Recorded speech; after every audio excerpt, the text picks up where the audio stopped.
I want you guys to imagine that you're a soldier running through the battlefield. Now, you're shot in the leg with a bullet, which severs your femoral artery. Now, this bleed is extremely traumatic and can kill you in less than 3 minutes. Unfortunately, by the time that a medic actually gets to you, what the medic has on his or her belt can take 5 minutes or more with the application of pressure to stop that type of bleed.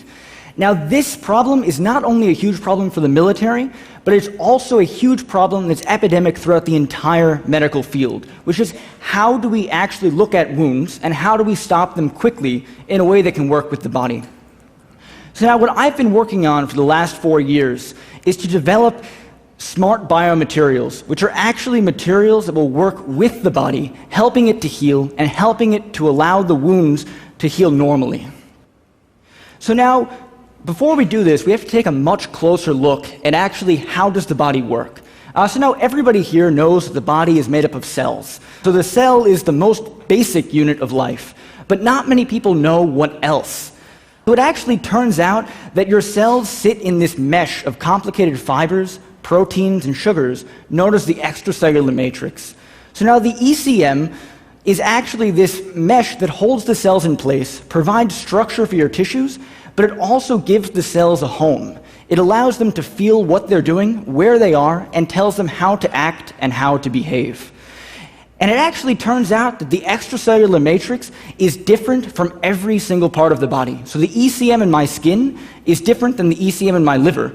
And the ECM in different parts of the same organ actually vary. So it's very difficult to be able to have a product that'll react to the local extracellular matrix, which is exactly what we're trying to do.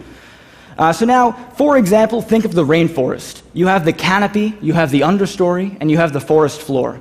Now, all of these parts of the forest are made up of different plants, and different animals call them home. So just like that, the extracellular matrix is incredibly diverse in 3 dimensions.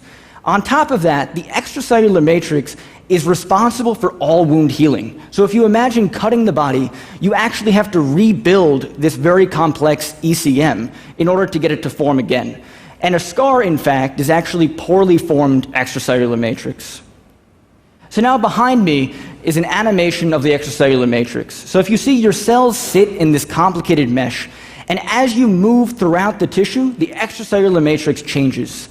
So now every other piece of technology on the market can only manage a 2-dimensional approximation of the extracellular matrix, which means that it doesn't fit in with the tissue itself.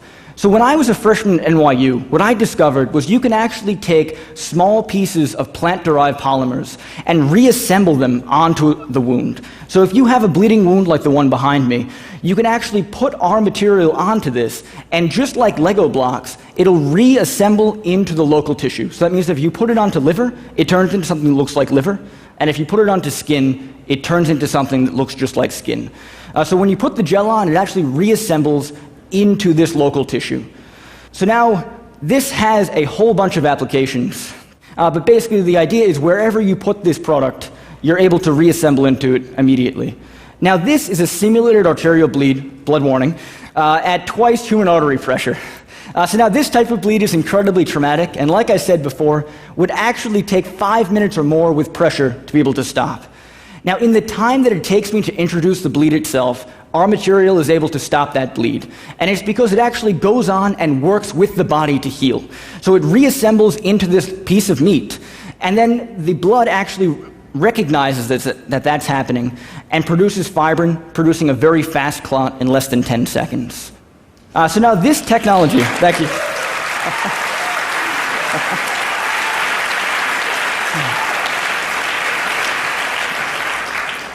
So now this technology, by January, will be in the hands of veterinarians, and we're working very diligently to try to get it into the hands of humans, hopefully within the next year. But really, once again, I want you guys to imagine that you're a soldier running through a battlefield. Now you get hit in the leg with a bullet, and instead of bleeding out in 3 minutes, you pull a small pack of gel out of your belt, and with the press of a button, you're able to stop your own bleed, and you're on your way to recovery. Thank you very much.